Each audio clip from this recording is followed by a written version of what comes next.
Now you know how a router uses its routing table and how to configure a static route. Are there any disadvantages to static routes? Let me show you an example. Here, I have many routers and a lot of networks. If I want to configure for reachability between the routers, then I have to configure a lot of static routes to make this work, and you don't have any backups. If a link fails, you will need to edit your static route and send traffic another direction. In this case, would be better to use the dynamic routing. Dynamic routing is where we use a routing protocol. Routing protocols will send network information to each other, and they will keep it up to date. If there are any changes in the network, our routers will update each other to reflect this new information. If we talk about dynamic routing, there are two different terms that sound similar, but are completely different: routing protocols and routed protocols. A routing protocol is used between routers to exchange routing information and build the routing table. Routed protocols are the protocols that we are routing. For example, IP version 4 or IP version 6. We have different types of routing protocols. Let me show you this picture.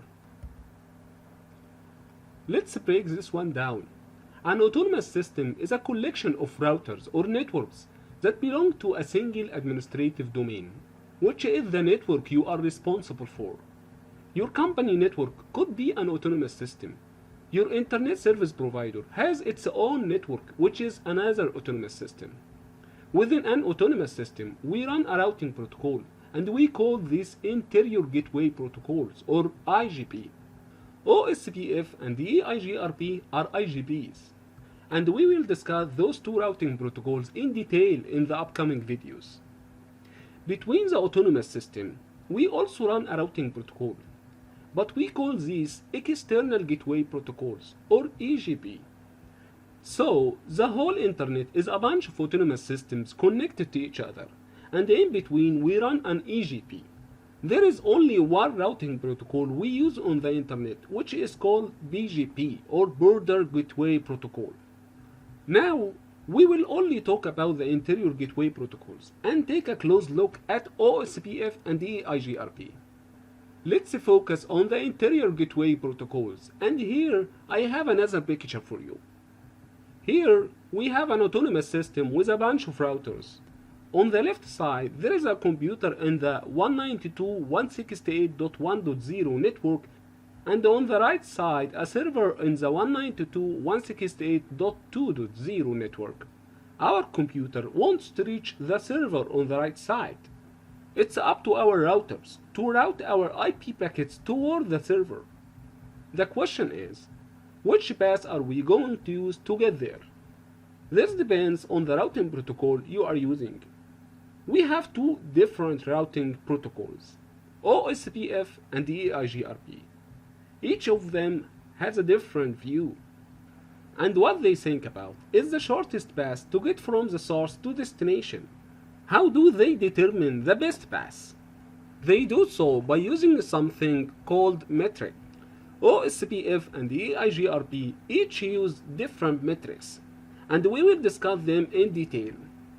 Metrics are what routing protocols use to determine the shortest path to the destination. OSPF uses something called cost as the metric, and it will actually look at the bandwidth of the interface.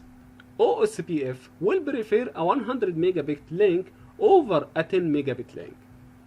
EIGRP is the Cisco routing protocol, and it can use multiple metrics. It will look at the bandwidth and delay of an interface, and if you want, it can look at the load and reliability of an interface as well. The question now, can we use multiple routing protocols at the same time on a router? Yes, we can.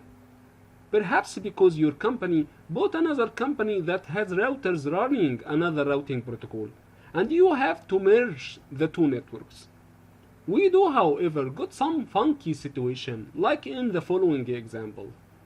This time, we are running two routing protocols on our network, OSPF and EIGRP. Both routing protocols are giving us routing information. EIGRP tells us the router should send IP packets using the paths on the top.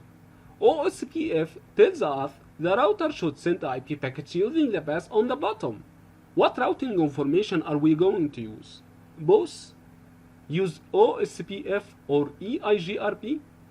The answer is that when two routing protocols are giving us information about the same destination network, we have to make a choice.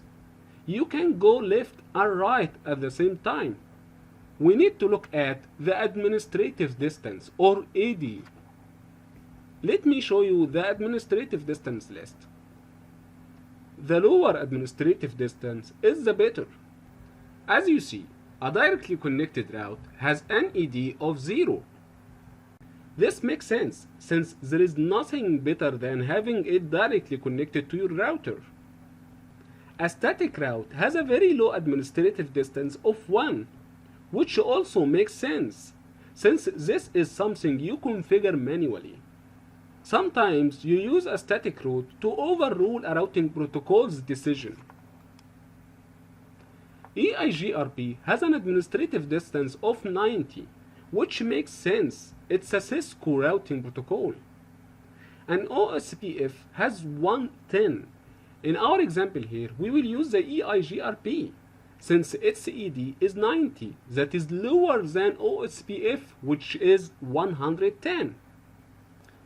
Make sure you understand the concept of metrics and administrative distance before you continue. Interior routing protocols are divided in 3 different classes.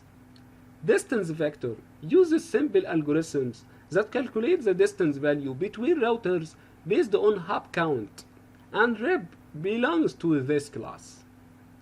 Link state calculates the path between routers based on a complex database.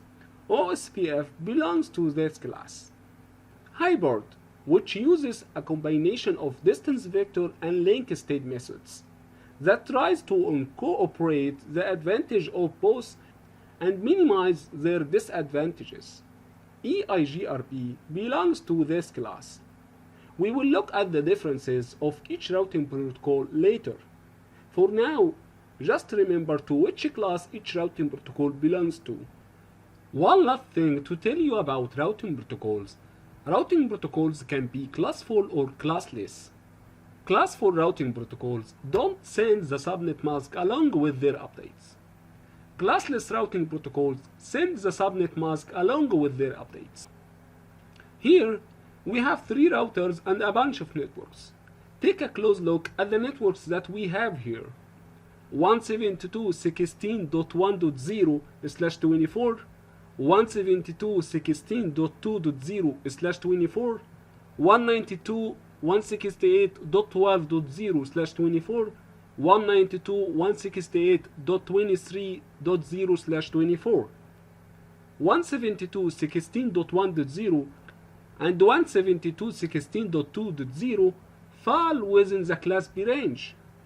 192.168.12.0 and 192.168.23.0 fall within the class C range.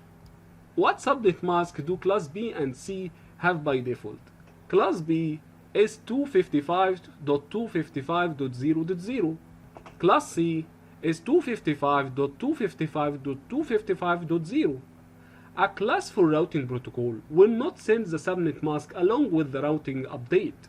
So, this is what will happen. Router 1 and Router 3 don't send the subnet mask along with the routing updates. So, it will advertise the classful network, which is 172.16.0.0 in this case. So, what happened with Router 2?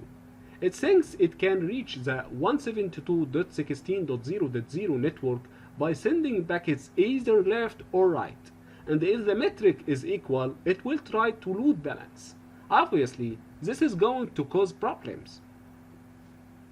Classless routing protocols advertise the subnet mask along with their updates.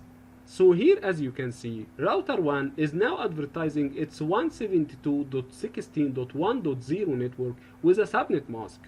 Router 3 is advertising its 172.16.2.0 network with a subnet mask as well.